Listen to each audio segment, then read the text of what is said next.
talked about Keanu Reeves on one of the other episodes. Yeah, we did. But for those of us growing up, come on the show, looking like please come on the show. He's a humble guy. Seeing him do all the stoner stuff, and being and he's also a smart guy too. Yeah, great investor. No, great investor. If I had that kind of money, I'd be a great investor. Even before he had the money, he was like great investor in movies that he invested in movies that you wouldn't think would go anywhere, and they went somewhere. He did. Was it Speed? The Speed movies. It was him and Sandra Bullock. Point Break. Point Break is one of my favorites. Yeah, Point Break was great. I mean, I love Patrick Swayze. Oh yeah, and then Keanu Reeves in it too. I mean, that was. I thought that was a great movie. They remade that a few years ago. I say a few years ago, not that longer ago. I don't think I saw it. You don't need to. It wasn't that great. I'm not a. When they remade this John Wayne movie, Girl Gets Bitten by a Snake. Oh, True Grit. True Grit. When they remade that with Beau Bridges, it was okay. It was okay, but it wasn't John Wayne. Yeah, it's not John Wayne. It's so hard to remake an iconic. That's what I'm waiting for one of the days where Hollywood decides to remake something really classic, like The Good, the Bad, the Ugly. I'm waiting for the day somebody remakes something like that. But see, dude, they've remade a lot of shit. Yeah, that they shouldn't have touched. Some of the ones when they remade, we talked about before how much I love Broadway and musicals. Right, Beauty and the Beast when they did the live action one. That was pretty. I had no interest in going to see this movie, but Mama Jean and the kids, let's go see it. Whatever, I'll eat some fucking popcorn. I don't care. With a shit ton of butter. Yeah. You gotta have a shit ton of butter, which is healthy. And I try to explain this to people. Butter lubricates the arteries. It helps the blood flow better, right? Yeah. So we went to see it. So there's a clot. I ended up loving it. Yeah. I thought it was amazing. Yeah, it was great. But then The Lion King. I thought it was cool, and then it's when you come out of it and you think more about it, it's like it was the same movie, just with really, really good, really great graphics. But I didn't go see that movie because I still didn't think I could make it through the fucking dad death scene. I was like, I don't think I can do this. Traumatized a lot of people. I was like, it traumatized me as a kid. You know, my dad died. You're still a kid. Traumatized me as you realize that, right? Traumatized me as a young kid because my dad died. But sorry. And that's so there is a real. I say a real thing. People talk about. They call it the Disney depression. There's a whole generation of kids because almost every Disney movie, the parents die in the beginning. Yeah. Almost every single one. Bambi. That's how it starts. So Bambi was a fucked up movie if you read about it. Bambi was. See, where I grew up, Bambi was a different kind of movie because we're like, why are they not shooting that thing? Yeah, exactly. Why? You got to put winter's coming. You need to put meat in the freezer. I didn't give a shit. Bambi, Thumper, all of them. Mm-hmm. Oh, you make yourself a little. Well, it's a turducken. What'd you call it with a deer and a rabbit? A rabbit ear, a deer bit, deer bit, jackrabbit, deer bit, drill bit, Taylor. Wow! You see the post he made? He's like, guys, I don't even say "wow" that often. Yeah, wow. Yeah, you do. Wow. I think they intentionally write that into every single. Somebody script. comments, "Owen Wilson, you're one of the worst actors working today." Did you how see could you say that? There was a thing going around for a while. It was I don't remember who the picture was of, but it said if you can look at this picture of Owen Wilson and not say "wow," there's something wrong. But it wasn't even Owen Wilson. It was wow. It's like the one that went around has got a picture of Obi-Wan Kenobi. Yeah, and it says, "Don't if you ignore this picture of Jesus, you're going to hell." And I'm like, that's fucking Obi-Wan. And people are sharing the shit out of it, and they're like, "Oh, praise Jesus." That's Obi-Wan. Okay, Ian McGregor. He's a really good actor. Great actor. He had one of my favorite movies come out last year. Did y'all see Dr. Sleep?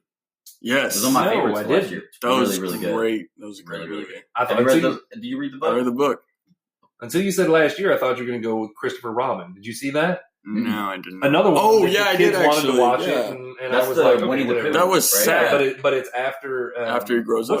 What's the kid's name in Winnie the Pooh? Christopher Robin. Dude, what the fucking movie? He grows up. It's after he grows up, but then they come. It's Ian McGregor. Come back. Yeah, dude, that was a tearjerker. The movie, I think I love. Probably my favorite part of the whole movie when him and Pooh first meet back up, and he's running through a train station, I think. And Pooh sees somebody with honey. Is that honey? Can we go back? And that's all he's talking about. And Ewan McGregor's carrying Pooh upside down. Yeah. And then some kid gives Pooh a balloon, and he drops it. He's like, "My balloon." It was a great. Back. I think that's what hooked me on live action Disney movies was that movie because I was like, "Who's real?" And I'm so picky on anything they call because Lion King they called live action. That wasn't live action. No, it was just CGI. Yeah, it's still animation. It looked great, but that was the problem I have with Lion King. Was like in the first one, everything's emotional. It's a great story. Yeah. You get sad when his dad dies, right? In this one, they just look like animals. They're not emoting. Like they didn't have any emotions. But there's no emotions to their face. That's another thing I read, that there was just no emotions in the face. It was like, I killed my father. Dude, you're not sad? Like, dude, I'd be like, well. I mean, unless he deserved it. Yeah, I mean. But motherfucker should have saw it coming. I was looking forward this year to Mulan coming out. That was another one I am really okay. So I was kind of picky because I was kind of picky because I was like, okay, where's the funny dragon? And then they show the dragon in the new trailer came out. Okay, I'm gonna watch it. And they said there's not gonna be any of the music, which I will all the time. When we're doing something at home, and I'll tell the kids, "Hey, we got to get this done," and I'll start right up. Let's get down to business. And I used to watch Mulan all the time, and that movie, even though it's not going to be a Disney musical, there's no it's a serious movie. Songs to it. The movie looks incredible. Like a good samurai style movie. And along Samurai, I am not a huge Tom Cruise fan. Top Gun, Samurai. Days of Thunder, Last Samurai. That was a badass movie. And that was another movie, Top Gun Maverick, delayed too. I was so looking forward to that. I was looking for that too. I mean, we used to, as a kid. Mm-hmm. After Top Gun, we would make out of cardboard whatever we had. We would make a cockpit. No joke. Yeah, the cop jokes are my duty. I said duty. But we would make a little cockpit out of cardboard and shit, and we're playing Top Gun. Yeah, and you always play out the same scene when Goose dies. Yep. Yeah. So you're always there holding your friend. No. I was looking forward to that though, man. I really was, and saw the trailer. I want to see how Val Kilmer was going to do. Yeah. I like Val Kilmer, but he's had a lot of health issues. Yeah, he hasn't had a lot of good movies come out recently either, man. He's pushing. He's pushing. My hands down, without a doubt, my absolute favorite Val Kilmer movie is Tombstone. Mm-hmm. His portrayal of Doc Holliday, whether that's how the real Doc Holliday was or not, there's argument, whatever. The way he played it was, I mean, fuck it. First of all, we live in Texas. You have to like Tombstone. Yeah. Everyone's seen Tombstone 1,000 times. And we that was your first rated horror movie. Yeah. Well, no, that was my first one. Mine was like some fucking Exorcist or something. Mine was a horror movie. My first R-rated movie was Varsity Blues. Hey, that was the first one I saw in a movie theater. Nice. And I won't tell you everything I did in that movie theater that day, but that movie, to this day, I can quote almost that whole damn movie. Had his own I do it on a daily basis. Yeah.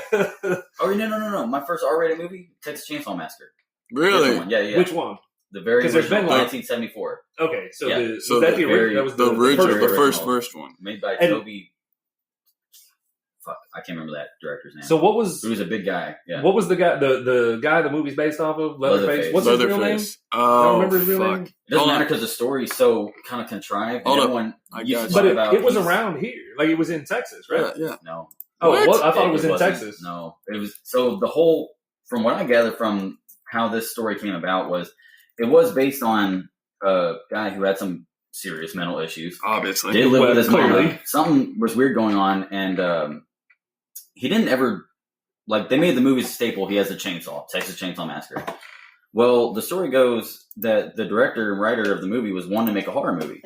And he says he was in like a Home Depot or something and was looking for a chainsaw for his yard and was thinking of ideas. And he was like, you know what? It's not a bad idea for a horror movie. And in the middle of that was learning about this Leatherface isn't actually sorry for it, but he's not actually like a real guy. He's just a character made up by. Oh, I thought it was based off a real guy. No, it's as far as I know, the story is a guy who, I don't know if he was convicted or whatnot. If y'all hear that, yes, I'm pouring Jameson in the middle of the cure to Corona, the COVID cure. But he had skin hanging all over the house. Him and his mom's house hanging all over. So that's the parts of the story that's true. Where with the skin, Leatherface part, and a crazy family, crazy mama. But that's about as far as it goes. Because that sounds real similar to Psycho. Yeah, that's what I said. Yeah, which was Ned Beatty It's funny how things we talk about before we come on here, they creep in. Yeah. I am a huge Golden Girls fan. I know everything there is to know about the Golden Girls. Mm-hmm. Ned Beatty guest stars on an episode of Golden Girls. He plays Blanche's, I think they just refer to him as a special brother. Yeah. When you've seen him in Psycho, yeah, and then you see him playing this role, there's a similarity, and it's like, what the fuck? Yeah. Okay, well, he's going to kill all of them. Yeah, like that's how this is going to end. You might want to kick him out. There's a reason why he's the special one. Yeah, but he was an amazing actor, and I have to say, because I just noticed it. So Justin's wife messaged me, we were talking about remakes, and she said she doesn't give a shit as long as they don't remake Gone with the Wind. Oh, yeah. A classic movie. But what I first thought about was the Carol Burnett show.